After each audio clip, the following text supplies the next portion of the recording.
Dinagdagan ko na ng miswa kasi nabawasan na namin. Mas maganda na yung effect niya. Yan. Maganda rin talaga na binalot sa miswa yung ating bola-bola. Hindi nga siya naghiwalay-walay. Sakto lang yung timpla. Okay na rin yung soup. Good morning sa lahat. Gagawa tayo ng ating almondigas or miswa bola-bola. Yan, meron tayong giniling, bawang sibuyas, daon ng celery na chinap, isang itlog, konting asin, lagyan natin, konting pepper, yan lang ang panimpla natin, konting pepper, yan, sama natin ang ating chop na sayote at carrots, isang cup yan, yan. Tapos maglalagay tayo ng kamote flour, mix lang natin maigi yan. Wait lang, buksan natin yung kamote flour. Yan ang binder natin, itlog at saka kamote flour. Yan. Ayan, maglagay tayo ng kamote flour sa mga 3 scoop siguro. 3 tablespoon. 2, 3. Mix natin maigi. Yan, para may gulay na rin kasama. Bali, nagpapakulo na ako ng tubig. Lalagyan natin ng pork cube yun. Hindi na ako magigisa kasi nandito na yung bawang sibuyas at saka daon ng celery. Yan. Tapos may patola din ako. May miswa rin pala ako. Hindi ko lang naisama sa ano. Pero maglalagay tayo ng miswa. Yan. Mix lang natin maigi. Malinis yung kamay ko, ha. Yan. Tapos magbibilog na tayo. Yan. Pag lumutang naman na kasi itong bola-bola na to, luto na. Tapos pwede na natin lagay yung ating miswa at saka patola. Yan. Ito dapat may lasa na. Nilagyan ko rin pala ito ng konting oyster sauce para mas masarap. May konti pa ako dun eh. Wait lang. Ayan. Nilagyan natin ng mga siguro 1 tablespoon ng oyster sauce para malasa talaga. Saka bibilogin na natin to after. Kailangan talaga yung madikit-dikit na talaga siya. Yan.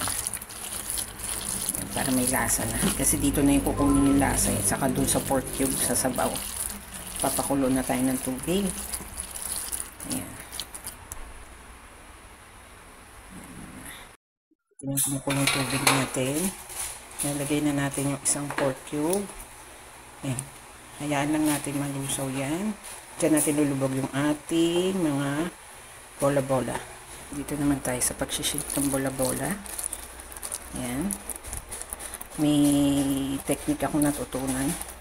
Mas maganda daw na igulong din daw ito sa mga dinurog na miswa. Para mas makapit. Ayan. Magbilog tayo. Ito yung dinurog na miswa. Lagyan natin ng dinurog na miswa yan. Para mas makapit. Yan. Tingnan natin kung totoo yung ating napanood. Kay Kat and Jean yan eh. Ayan. Kaya nainganyo akong gumawa ng almondigas. Yan. Ayan. Nalagyan na natin lahat ng miswa na durog. Okay. Ready na natin yan para ilubog sa ating pork cube stock na ginawa. Ilubog ang ating almondigas dito sa ating kumukulong sabaw. Pork cube stock yan. Pork cube stock. Ayan, medyo hinaalan ng konti yung apoy. Yan. Ilubog na natin yung ating mga bola-bola dyan. Pag umangat yan, luto na, lalagay natin yung ating patola.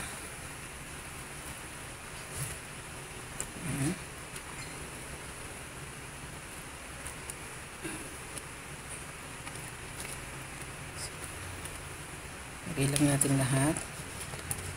Miswa at patola to eh, tsaka with ating almondigas na tinatawag or miswa bola-bola din. Yan. Ayan, hindi naman kasya lahat. So, yan lang muna nilagay ko. Para sakto lang yung ating sabaw, maglalagay pa tayo dyan ng patola eh. Yan, hintayin na lang natin yung kumulo at umangat yung ating mga bola-bola. Lalagay na natin yung patola at saka miswa. Ingatan ng ating bola-bola. Lagyan na natin ng ating patola. Yan. Tapos konting miswa na lang. Para sigurado. Pero ano muna natin para sure lang. Mix muna natin. Hindi kailangan magkanda lasog-lasog ang ating almondigas with miswa at patola. Yan, oh. Ingat na ingat tayo. Ganda pala talaga, oh. Hindi siya nagkakanda lasog dahil nga doon sa binalot na miswa. Titikman rin natin.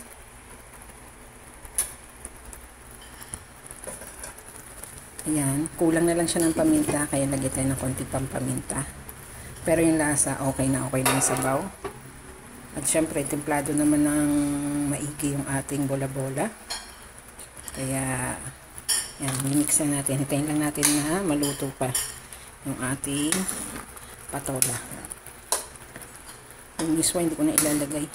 Kasi baka mawala yung sabaw, maubos. Okay naman na. Pag nabawasan siguro to, saan natin lagyan ng miswa ulit.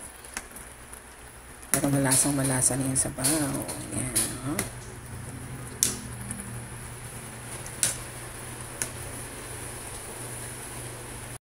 Dinagdagan ko na ng miswa kasi nabawasan na namin. Mas maganda na yung effect niya. Ayan, oh.